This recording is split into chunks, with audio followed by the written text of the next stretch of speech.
మీ ఎలాంటి వ్యాపార ప్రకటనలకైనా వెంటనే మా ఛానల్ సంప్రదించండి.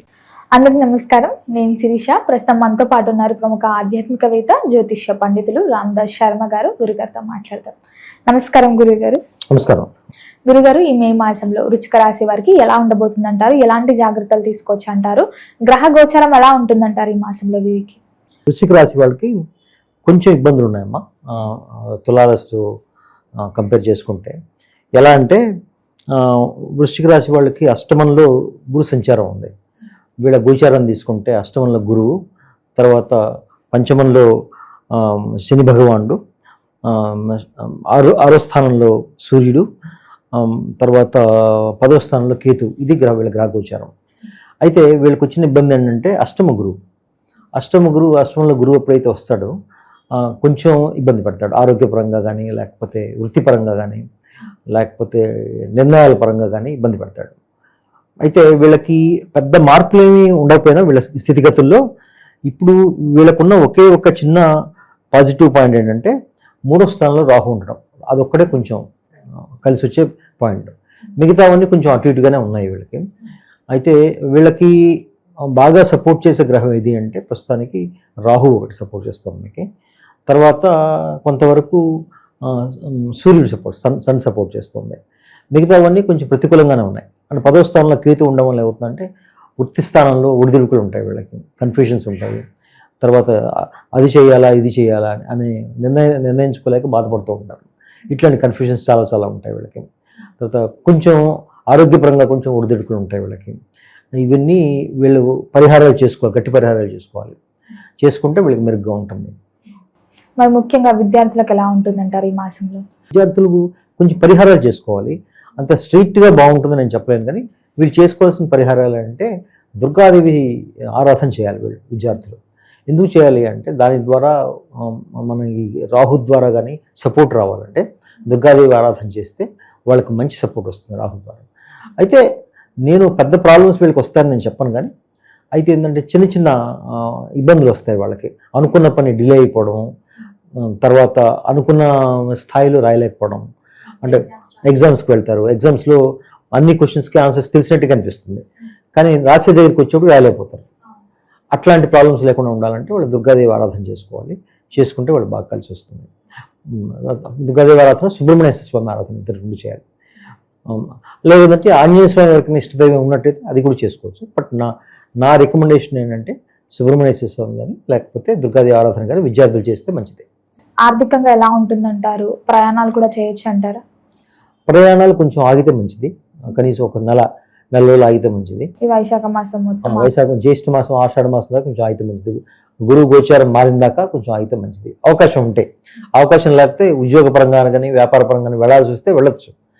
అయితే ఏంటంటే దానివల్ల వచ్చే నష్టాలే ఎక్కువ ఉంటాయి అన్నమాట.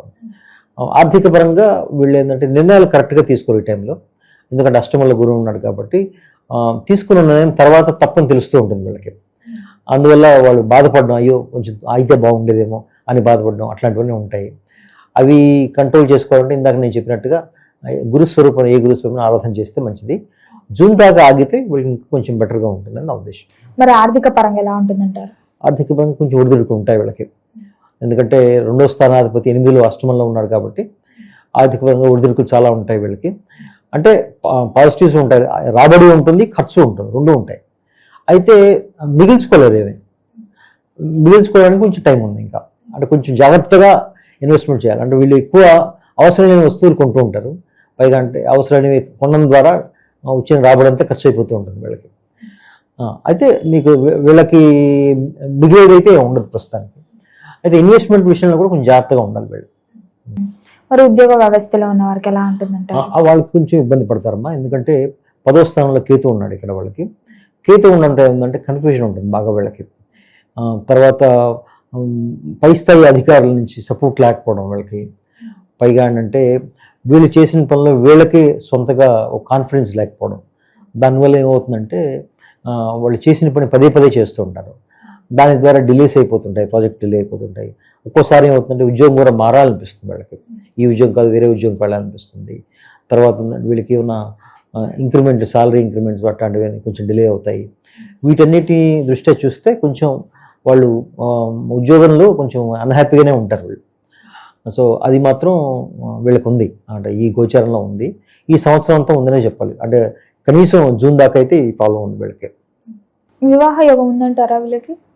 వివాహం అవుతుంది, వివాహం ఇబ్బంది లేదు వీళ్ళకి. వివాహకు సంబంధించి బాగానే ఉంది వీళ్ళకి. ఎందుకంటే వీళ్ళకి సప్తమ స్థానంలో శుక్రుడు వస్తాడు.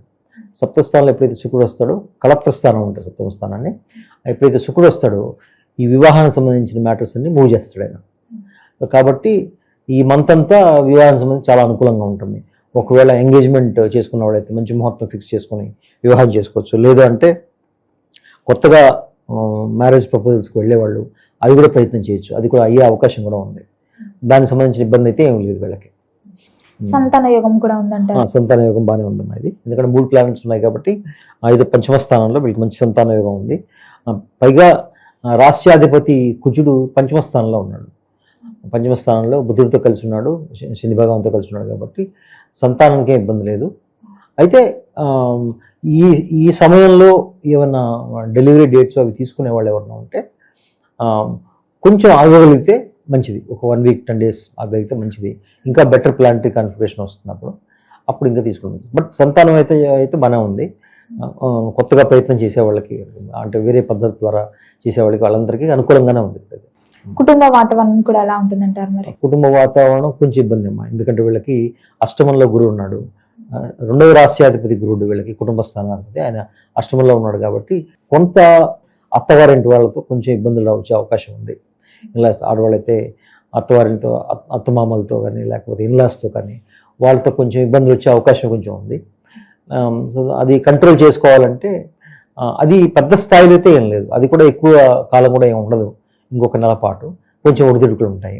అవి కంట్రోల్ చేయాలంటే దత్తాత్రేయ స్వామి ఆరాధన చేస్తే తగ్గుతాయి అవి. ఏ గురుస్వరూపం సాయిబాబా కానీ దత్తాత్రేయ స్వామి ఆరాధన చేస్తే తగ్గుతాయి అవి. అయితే కుటుంబ వాతావరణం గురించి చెప్పాలంటే అంత పాజిటివ్గా లేదనే చెప్పాలి వీళ్ళకి. ఇన్వెస్ట్మెంట్ కాకుండా ఈ కొత్తగా వ్యాపారం స్టార్ట్ చేద్దామని అనుకుంటుంటారు కదా, చేయొచ్చు అంటారా మరి?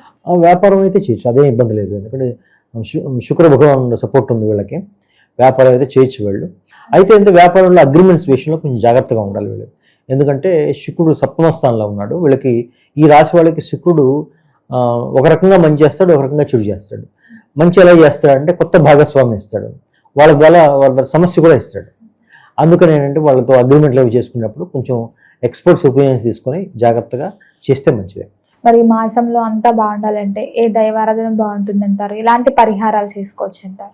ముఖ్యంగా వీళ్ళు ఏదైనా గురుస్వరూపం ఆరాధన చేయాలి. వీళ్ళు గురుస్వరూపం అంటే సాయిబాబా కానీ దత్తాత్రేయ స్వామి కానీ దక్షిణామూర్తి కానీ వారికి సంబంధించిన ఆరాధన చేస్తే వీళ్ళకి గురువు సంబంధించిన అన్ని నెగిటివ్ ఫలితాలకి కంట్రోల్ అవుతాయి అన్నమాట.